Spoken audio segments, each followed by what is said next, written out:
নমস্কাৰ ছাত্ৰ ছাত্ৰীসকল সকলোকে স্বাগতম জনাইছো। আজিৰ ভিডিঅ'টোত দ্বাদশ শ্ৰেণীৰ ছাত্ৰ ছাত্ৰীসকলৰ বাবে তোমালোকৰ কোৰ্স 404 সেশন 1 খুচৰা ব্যৱসায়ৰ বিক্ৰী পৰিচালনা সম্পৰ্কীয় কিছু কথা আলোচনা কৰিবলৈ লৈছো। আজিৰ আলোচনাত মূলতঃ সামগ্ৰী কেনেদৰে প্ৰদৰ্শন কৰিব লাগে, গ্ৰাহকৰ যি প্ৰয়োজনীয়তা তাক কেনেদৰে সন্তোষজনক ৰূপত পূৰণ কৰিব লাগে, সামগ্ৰী প্ৰদৰ্শনৰ বাবে বিবেচনা কৰিব লগা যি বিষয় আছে সেই বিষয়সমূহ, মনোগ্ৰাহী ৰূপত সামগ্ৰী কেনেদৰে উপস্থাপন কৰিব লাগে, ভিজুৱেল মাৰ্চেণ্টাইজিঙৰ যি উপাদান আছে সেই উপাদানসমূহ কি বা কেনেদৰে উপস্থাপন কৰা হয় ইত্যাদি বিষয়বিলাক সাঙুৰি আজিৰ ভিডিঅ'টি তোমালোকৰ মাজলৈকে লৈ আহিছোঁ। আশা ৰাখিছোঁ আজিৰ এই ভিডিঅ'টোৰ জৰিয়তে খুচৰা ব্যৱসায়ৰ যি বিক্ৰী পৰিচালনা ৰিটেইল সেলছ মেনেজমেণ্ট সম্পৰ্কত কিছু আভাস পাবলৈকে সক্ষম হ'ব। আমি প্ৰথমতে আলোচনা কৰিব খুজিছোঁ display of products and satisfy customer needs. সামগ্ৰী কেনেদৰে প্ৰদৰ্শন কৰা হ'ব আৰু তাৰ জৰিয়তে গ্ৰাহকক কেনেদৰে সন্তোষজনক সেৱা প্ৰদান কৰিব পৰা যাব এই বিষয়টো খুবেই মনোযোগ দিবলগীয়া। তাৰ কাৰণে প্ৰথমতেই সামগ্ৰী প্ৰদৰ্শনৰ বাবে কিছু বিষয় মনৰ মাজত চিন্তা কৰি ল'বলগীয়া হয়। What kind of product you are going to offer, তুমি কেনেকুৱা ধৰণৰ সামগ্ৰী গ্ৰাহকক দিব খুজিছা তাৰ সম্পৰ্কে এটা ধাৰণা কৰি লোৱা, আৰু তাৰ জৰিয়তে what kind of image you want to build among your customers, তুমি কেনেকুৱা ধৰণৰ এটা ইমেজ প্ৰতিষ্ঠা কৰিব খুজিছা। এতিয়া ব্যৱসায়ৰ বাবে ফাৰ্ষ্ট ইম্প্ৰেশ্যনটো খুবেই এটা জৰুৰী বিষয়। ৰিটেইল সেলছ মেনেজমেণ্টৰ কাৰণে, সামগ্ৰী বিক্ৰী পৰিচালনাৰ কাৰণে প্ৰথমতে সুধিবলগীয়া প্ৰশ্নটো হ'ল what kind of image you are going to build among your customer, তুমি গ্ৰাহকৰ মাজত কেনেধৰণৰ এটা ইমেজ প্ৰতিষ্ঠা কৰিব খুজিছা সেই ইমেজটো সম্পৰ্কে প্ৰথমতেই ধাৰণা কৰি লোৱা। তাৰ দ্বিতীয়তে আমি যদি মন কৰোঁ how does our stores and displays build that image, আমি যিটো ইমেজ প্ৰতিষ্ঠা কৰিব খুজিছোঁ মনৰ মাজতে ভাবি লৈছোঁ গ্ৰাহকৰ মাজত যিটো ইমেজ প্ৰতিষ্ঠা কৰিব খুজিছোঁ, চ' সেই ইমেজটো কেনেধৰণেৰে যি ষ্ট'ৰ ডিছপ্লে হ'ব সেই ষ্ট'ৰ ডিছপ্লে উপস্থাপন কৰিব। তাৰপাছতে মন কৰিবলগীয়া বিষয়টো হ'ল how does store displays support that store's image, সেই যি ষ্ট'ৰ ইমেজৰ কথা কোৱা হৈছে সেই ষ্ট'ৰ ইমেজটো কেনেধৰণে ছাপৰ্ট কৰিব এই সম্পৰ্কে সুধিব লগা আছে বা বিবেচনা কৰিবলগীয়া হয়। তাৰ পাছতে যদি আমি মন কৰোঁ how does people respond or react about my store image, যিটো ইমেজৰ কথা কোৱা হৈছে সেই ইমেজটোৰ প্ৰতি গ্ৰাহকেই হওক বা অন্যান্য মানুহৰ কি ধাৰণা এই ধাৰণা সম্পৰ্কে চাব লগা বা বিচাৰ বিশ্লেষণ কৰিব লগা হয়। তাৰ পাছতে যদি আমি মন কৰোঁ আমাৰ যি ফেচিলিটি আছে, ষ্টাফ আছে বা ষ্ট'ৰখনৰ সম্বন্ধে মানুহে কি কয়, মানুহৰ মনত কেনেকুৱা ধৰণৰ ধাৰণা সৃষ্টি হৈছে বা কেনেকুৱা ধৰণৰ ধাৰণা সৃষ্টি হ'ব পাৰে ইত্যাদি সম্পৰ্কে কুৱেশ্যন বা বিচাৰ বিশ্লেষণ কৰিবলগীয়া হয়। তেতিয়া এই যে আমি কথাকেইটা ক'লোঁ, প্ৰথমতে আমি ক'লোঁ ষ্ট'ৰ ইমেজৰ কথা মনৰ মাজতে ধৰি লোৱা হ'ল যে আমি কেনেধৰণে আমাৰ যি ষ্ট'ৰখনৰ ইমেজ হ'ব সেই ইমেজটো প্ৰতিষ্ঠা কৰিম। দ্বিতীয়তে আমি কোৱা হ'ল যে আমাৰ যি ষ্ট'ৰ ইমেজৰ কথা আমি কৈছোঁ সেই ষ্ট'ৰ ইমেজ আমাৰ ষ্ট'ৰখন বা ডিছপ্লেবিলাকে কেনেধৰণেৰে ছাপৰ্ট কৰিব। তাৰ তৃতীয়তে আমি কোৱা হ'ল যে মানুহৰ মনত কেনেকুৱা ধৰণৰ ধাৰণা সৃষ্টি হ'ব পাৰে বা মানুহে কেনেধৰণেৰে আমাৰ ষ্ট'ৰখন ল'ব। আৰু যদি আমি শেষৰ ফালে চাওঁ আমাৰ যি ষ্টাফ হ'ব, আমাৰ যি ফেচিলিটি হ'ব, আমাৰ যি পৰিকল্পনা কৰিছোঁ সেই পৰিকল্পনা সম্বন্ধে মানুহৰ কি মতামত হ'ব ইত্যাদি বিষয়বিলাক সম্পৰ্কে এক সাম্যক ধাৰণা যুগুত কৰিলোঁ।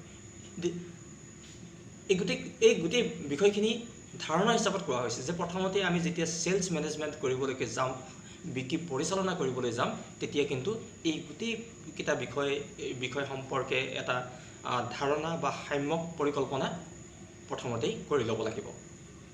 আৰু এই পৰিকল্পনাখিনিৰ জৰিয়তে আমি আমাৰ যি ষ্ট'ৰ লেআউট বা ডিজাইন এইখিনি সুকলমে সংস্থাপিত কৰিব পাৰিম। ফলস্বৰূপে যিটোৱে নেকি আমাৰ আল্টিমেট চেলছ মেনেজমেণ্ট বা বিক্ৰী পৰিচালনা, বিক্ৰী উৎসাহিত কৰাত বা গ্ৰাহকক আকৰ্ষণ কৰাত ই গুৰুত্বপূৰ্ণ ভূমিকা পালন। প্ৰডাক্ট ডিছপ্লেৰ কথা কওঁ, সামগ্ৰী প্ৰদৰ্শনৰ কথা যেতিয়া আমি কওঁ, তেতিয়া কিন্তু প্ৰথমতেই মন কৰিবলগীয়া হৈছে যে গ্ৰাহকৰ যি মনোযোগ, কাষ্টমাৰ এটেনশ্যন, গ্ৰাহকৰ মনোযোগ কেনেদৰে আকৰ্ষণ কৰিব পৰা যাব। নিশ্চয়কৈ আমি সামগ্ৰীবিলাক এনেধৰণেৰে সংস্থাপিত কৰিব লাগিব বা এনেধৰণেৰে প্ৰদৰ্শন কৰিব লাগিব যাৰ জৰিয়তে নেকি গ্ৰাহকৰ মনোযোগ বৃদ্ধি হয় বা গ্ৰাহক আমাৰ যি ষ্ট'ৰ আছে ষ্ট'ৰখনৰ প্ৰতি আকৰ্ষিত হয়। তাৰ পাছতে যদি আমি চাওঁ, আমাৰ যি প্ৰমোচনেল ষ্ট্ৰেটেজি হ'ব, সেই প্ৰমোচনেল ষ্ট্ৰেটেজিৰ জৰিয়তে আমি গ্ৰাহকক যাতে বেছি উৎসাহিত কৰিব পাৰোঁ সামগ্ৰী ক্ৰয়ৰ প্ৰতি। গ্ৰাহকৰ মনোযোগ আকৰ্ষণৰ পাছৰ যি পৰ্যায়, মনোযোগ আকৰ্ষণ আমি কৰিলোঁ, কাষ্টমাৰ এটেনশ্যন, তাৰ পিছৰ যিটো কাম সেইটো হ'ল যাতে আমি সেই যিসকল গ্ৰাহক আমাৰ মাজলৈকে আহিল তেওঁলোকক আমি যাতে সামগ্ৰী উপযুক্ত ৰূপত উপস্থাপন কৰিব পাৰোঁ, যিটোৱে নেকি আমাৰ চেলছ প্ৰমোশ্যনত সহায় কৰিব।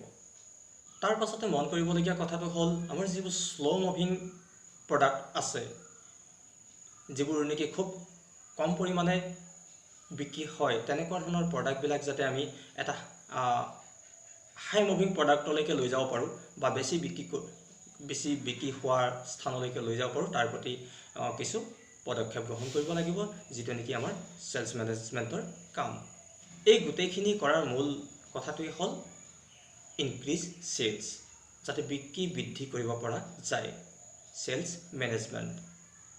মেনেজমেণ্ট বা বিক্ৰী পৰিচালনা এইটো কাৰণেই কৰা যায় যাতে আমাৰ সামগ্ৰী অধিক পৰিমাণে গ্ৰাহকৰ মাজলৈকে লৈ যাব পাৰি বা বিক্ৰী বৃদ্ধি কৰিব পৰা। সেই বিক্ৰী বৃদ্ধি কৰিবলৈ যাওঁতে কিন্তু ভিজুৱেল মাৰ্চেণ্ডাইজিং, সামগ্ৰী যি প্ৰদৰ্শন, সেই সামগ্ৰী প্ৰদৰ্শনে কিন্তু এটা গুৰুত্বপূৰ্ণ ভূমিকা পালন কৰে। So' visual merchandising is a part of sales management. যিমান সঠিক ৰূপত সামগ্ৰী উপস্থাপন কৰা হ'ব, সামগ্ৰী প্ৰদৰ্শন কৰা হ'ব, সিমানেই আমাৰ সামগ্ৰী বিক্ৰীৰ যি সম্ভাৱনীয়তা ই অধিক হ'ব। Visual merchandising plays a important role in increase sales or in terms of sales management. এতিয়া যদি আমি ভিজুৱেল মাৰ্চেণ্ডাইজিং সম্পৰ্কে চাওঁ, তেতিয়া প্ৰথম কথাটো হ'ল যি বেলেঞ্চ, সামগ্ৰী প্ৰদৰ্শনৰ এটা বেলেঞ্চ থাকিব লাগে। আমি সামগ্ৰী বিক্ৰী বৃদ্ধি হ'ব লাগে বুলি এনেধৰণে উপস্থাপন কৰিব নোৱাৰোঁ যেনেকি গ্ৰাহকৰ মনত এক বিভ্ৰান্তিৰ সৃষ্টি কৰে। বিভ্ৰান্তিৰ সৃষ্টি ইন টাৰ্মছ অফ সামগ্ৰী প্ৰদৰ্শন কৰিলোঁ আৰু আমাৰ আল্টিমেট সামগ্ৰীটো ঠিক তেনেকুৱা নহয়, অলপ বেলেগ ধৰণৰ, এনেধৰণৰ হ'ব নালাগে। চব আমি যি সামগ্ৰী প্ৰদৰ্শন কৰিছোঁ, আমি গ্ৰাহকক যি দেখুওৱা হৈছে, ভিজুৱেল মাৰ্চেণ্ডাইজিঙৰ জৰিয়তে আমি যি দেখুওৱা হৈছে, তাৰ লগত যাতে আমাৰ যি একচুৱেল সামগ্ৰী তাৰ এটা বেলেঞ্চ থাকে, এই বেলেঞ্চ সম্পৰ্কে কিন্তু গুৰুত্ব দিব লাগে। দ্বিতীয় কথাটো হ'ল চাইজ অফ দ্য প্ৰডাক্ট। সামগ্ৰীৰ যি চাইজ হ'ব, এই চাইজ যাতে সঠিক ৰূপত উপস্থাপন কৰা হয়। ভিজুৱেল মাৰ্চেণ্ডাইজিঙৰ যদি আমি আন এটা এলিমেণ্টছৰ কথা চাওঁ, তেতিয়া আমি কালাৰৰ কথা ক'ব পাৰোঁ। ষ্ট'ৰখনৰ কালাৰ বা সামগ্ৰী প্ৰদৰ্শন কৰাৰ যি মাধ্যমবিলাক আছে, সেই মাধ্যমবিলাকৰ যি ৰং, এই ৰংবিলাকে কিন্তু এটা গুৰুত্বপূৰ্ণ ভূমিকা পালন কৰে। গ্ৰাহকৰ মাজত ষ্ট'ৰখনৰ ইমেজ সম্পৰ্কে এক সঠিক ছবি দাঙি ধৰাত ৰং বা কালাৰে গুৰুত্বপূৰ্ণ ভূমিকা পালন কৰে। ইয়াৰ পিছতে কিছুমান ফ'কেল পইণ্টৰ ওপৰত গুৰুত্ব দিবলগীয়া হয়। আমি যদি চাওঁ, আমাৰ চাইনেজেই হওক বা বিভিন্ন ধৰণৰ বেনাৰবিলাক হওক, পোষ্টাৰবিলাক, এইবিলাক যাতে সঠিক ৰূপত হয় আৰু কোন সময়ত কেনেধৰণেৰে ক'ত বেছি গুৰুত্ব দিবলগীয়া আছে এই সম্পৰ্কে সজাগ সচেতন হ'ব লাগে। সঠিক ৰূপত যেতিয়া হ'ব, ডেফিনেটলি আমাৰ ভিজুৱেল মাৰ্চেণ্ডাইজিং সুন্দৰ ৰূপত উপস্থাপিত হ'ব, যিটোৱে নেকি আমাৰ চেলছ মেনেজমেণ্টত সহায় কৰিব। পোহৰৰ কথা ক'ব পাৰোঁ। উপযুক্ত পোহৰ উপযুক্ত পোহৰে এটা সুন্দৰ প্ৰতিচ্ছবি দাঙি ধৰাত সহায় কৰে। আমি বিশেষকৈ এনেকুৱা দেখা যায় ব্যৱসায় প্ৰতিষ্ঠানবিলাকৰ কিছুমান বিশেষকৈ কণাৰ অঞ্চলবিলাক চুক কোণবিলাকত পোহৰৰ সুবিধাটো খুব হয়তো সঠিক ৰূপত হোৱা দেখা নাযায়। আন এটা বিষয় হ'ল ৱেটেজ। আমি যেতিয়া ৱেটেজৰ কথা কওঁ তেতিয়া কিন্তু ই বৰ বেছি কমপ্লেক্স হ'ব নালাগে, যিমান হয় চিম্পল হ'ব লাগে। চিম্পল কিন্তু যিটোৱে নেকি সঠিক ৰূপত গোটেই ব্যৱস্থাটোক প্ৰতিফলিত কৰিব পৰা ধৰণৰ হ'ব লাগে। নহওক আমি আলোচনা কৰি আছোঁ চেলছ মেনেজমেণ্ট সম্পৰ্কত। এই চব চেলছ মেনেজমেণ্টৰ কিন্তু এটা পাৰ্ট হৈ গ'ল আমাৰ visual merchandising in terms of increase sales. আমি যেতিয়া বিক্ৰী পৰিচালনা কৰিবলৈকে যাম ডেফিনেটলি আমাৰ মূল লক্ষ্য বা উদ্দেশ্য বিক্ৰী বৃদ্ধি কৰা হ'ব, আৰু সেই বিক্ৰী বৃদ্ধিত visual merchandising plays an important role. খুচুৰা ব্যৱসায়ৰ যি বিক্ৰী পৰিচালনাৰ ক্ষেত্ৰত আৰু এটা বস্তু মনোযোগ দিবলগীয়া বিষয় হ'ল আমাৰ যি চেল্ফবিলাক আছে বা ৰেকবিলাক আছে সেইবিলাকৰ যি পৰিচালনা। আমাৰ যি চেল্ফেই হওক বা ৰেকেই হওক এই ৰেকখিনি যাতে সঠিক ৰূপত সংস্থাপিত হয় ইয়াৰ প্ৰতি গুৰুত্ব দিবলগীয়া আছে। স্লেব বা ৰেকবিলাক সংস্থাপনৰ ক্ষেত্ৰত বহুবোৰ বিষয়ে ইয়াত প্ৰভাৱ পেলায়। কোনটো স্লেব ক'ত হ'ব, কোনটো ৰেক কেনেকুৱা ধৰণৰ মজিয়া বা কেনেকুৱা ধৰণৰ ঠাইত উপস্থাপন কৰিলে অধিক আকৰ্ষণীয় হ'ব ইত্যাদি বিষয়বিলাকো মন কৰিবলগীয়া আছে। দ্বিতীয় কথাটো হ'ল এই যে আমি সংস্থাপিত কৰিলোঁ যিবোৰ চেল্ফ বা ৰেকবিলাক, তাত আমাৰ সামগ্ৰী আমি তাত উপস্থাপন কৰিব লাগিব। এই সামগ্ৰীবিলাক উপস্থাপনৰ ক্ষেত্ৰত কিছু বিষয় মন কৰিবলগীয়া আছে। যিবোৰ সামগ্ৰী দামী বা খৰচী তেনেকুৱা ধৰণৰ সামগ্ৰীবিলাক সচৰাচৰ ওখ ঠাইত ৰাখিলে সামগ্ৰীবিলাক সচৰাচৰ হোৱা ডেমেজৰ পৰা কিছু পৰিমাণে ৰক্ষা কৰিব পাৰি। এক্সপেঞ্চিভ প্ৰডাক্টৰ ক্ষেত্ৰত সচৰাচৰ গ্ৰাহকৰ সংখ্যাও সীমিত দেখা যায়। তেনে ক্ষেত্ৰত আমি যদি যিটো আমি আই লেভেল কওঁ বা সচৰাচৰ গ্ৰাহকৰ হাতৰ স্পৰ্শ পৰি থকাৰ ঠাইত ৰাখিলে সেই সামগ্ৰীবিলাক ডেমেজ হোৱাৰ সম্ভাৱনীয়তা বেছি। চব এক্সপেঞ্চিভ আইটেমৰ ক্ষেত্ৰত যিবোৰ সামগ্ৰী হ'ব সেই সামগ্ৰীবিলাক স্লেবৰ ওপৰৰ ফালে ৰখাটো বাঞ্ছনীয়। একেদৰে আমি যিবোৰ ডেষ্টিনেশ্যন প্ৰডাক্ট কওঁ, গ্ৰাহকে সচৰাচৰ মনত এটা ধাৰণা লৈ আহে যে সামগ্ৰী ক্ৰয় কৰিম বা সচৰাচৰ বিক্ৰী হোৱা যিবোৰ প্ৰডাক্ট তেনেধৰণৰ প্ৰডাক্টবিলাক আমি স্লেবৰ তলৰ ফাললৈ ৰখাৰ ব্যৱস্থা কৰিব লাগে। খুব লিষ্ট পপুলাৰ প্ৰডাক্ট হওক বা জেনেৰিক প্ৰডাক্ট হওক এনেধৰণৰ প্ৰডাক্টবিলাক স্লেবৰ একেবাৰে তলৰ ফালে বা তাৰ ঠিক ৰিভাৰ্ছ ছাইড বা অপজিট ছাইডত ৰখাটো বাঞ্ছনীয়। যি প্ৰতিযোগিতামূলক যিবোৰ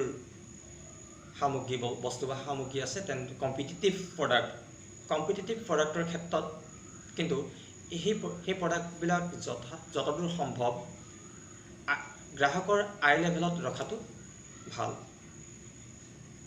খুব যিবোৰ ফাষ্ট মুভিং প্ৰডাক্টেই হওক বা খুব বজাৰত যিবোৰ নেকি প্ৰতিযোগিতা অলপ বেছি তেনেধৰণৰ প্ৰডাক্টবিলাক গ্ৰাহকে সচৰাচৰ দেখি পোৱাকৈ খোলা ঠাইত বা স্লেবৰ যি মাজৰ অংশ সেই মাজৰ অংশত ৰাখিলে গ্ৰাহকে সচৰাচৰ তাৰ প্ৰতি আকৰ্ষিত হয়।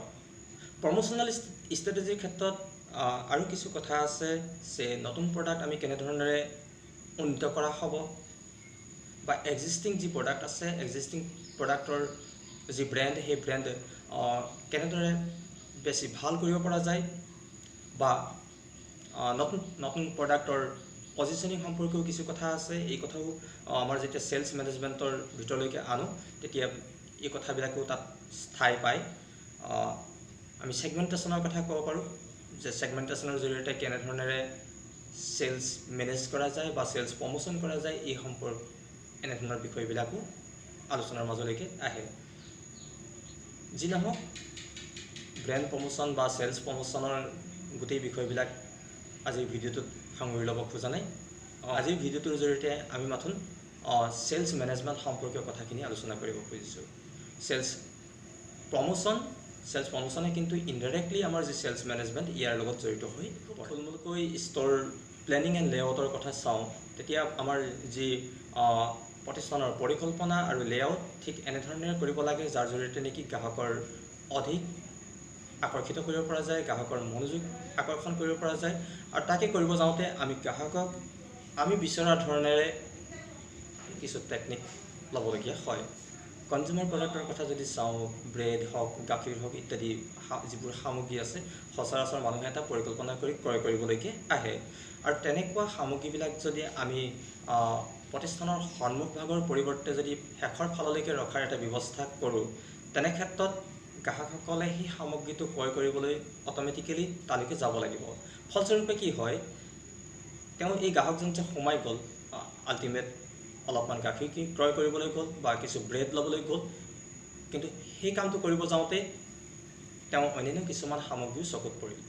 তেনেধৰণৰ সামগ্ৰী ক্ৰয় কৰাৰ সম্ভাৱনীয়তাও অধিক হৈ পৰে।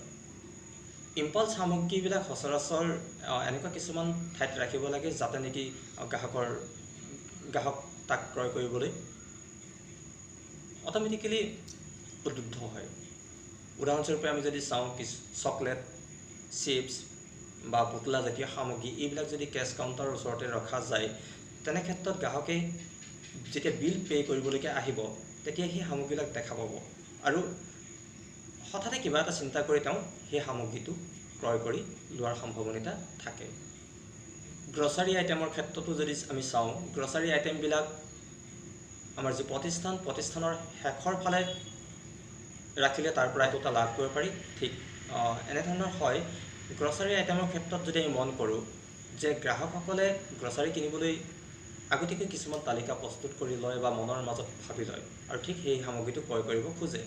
এতিয়া সেই সামগ্ৰীবিলাক যদি আমি প্ৰতিষ্ঠানৰ শেষৰ ফাললৈকে ৰাখোঁ, তেতিয়া এজন গ্ৰাহক অট'মেটিকেলি তালৈকে যাব লাগিব আৰু সেই যোৱাৰ যি ব্যৱস্থা, যাওঁতে তেওঁ অন্যান্য কিছুমান সামগ্ৰী চকুত পৰি সেই সামগ্ৰীবিলাক ক্ৰয় কৰাৰ সম্ভাৱনীয়তা বাঢ়ি যায়। মূলতঃ খুচুৰা ব্যৱসায়ৰ যি বিক্ৰী পৰিচালনা, ৰিটেইল চেলছ মেনেজমেণ্ট, ই এক বহুল পৰিসৰত হোৱা দেখা যায়। ইয়াৰ লগত বহুবোৰ টিপছ এণ্ড টেকনিকৰ কথাও আহি পৰে।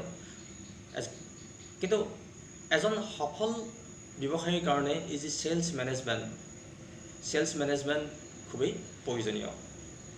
বহু সময়ত ছিজনেল চেলছ ইফেক্টৰ কথা আমি ক'ব পাৰোঁ।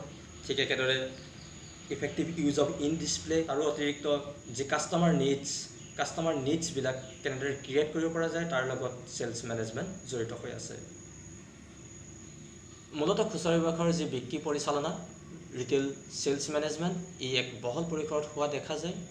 ইয়াত বহুতবোৰ বিষয় অন্তৰ্নিহিত হৈ আছে, বহুতবোৰ টিপছ এণ্ড টেকনিকৰ কথাও আহি পৰে। বহু সময়ত দেখা যায় ছিজনেল চেলছ ইফেক্টৰ কথা, কাষ্টমাৰ নিডছ, গ্ৰাহকৰ যি প্ৰয়োজনীয়তা আছে, প্ৰয়োজনীয়তা আৰু বেছি কেনেদৰে ক্ৰিয়েট কৰিব পাৰি ইত্যাদি বিষয়বিলাকো খুচুৰা ব্যৱসায়ৰ যি বিক্ৰী পৰিচালনাৰ লগত জড়িত হৈ থাকে। আজিৰ ভিডিঅ'টোৰ জৰিয়তে খুচুৰা ব্যৱসায়ৰ যি বিক্ৰী পৰিচালনা, ৰিটেইল চেলছ মেনেজমেণ্ট সম্পৰ্কত আভাস পাবলৈকে সক্ষম হ'লা। ধন্যবাদ জনাইছোঁ। বিষয়ৰ সৈতে পুনৰ লগ পোৱাৰ কামনাৰে আজিলৈ সামৰিছোঁ।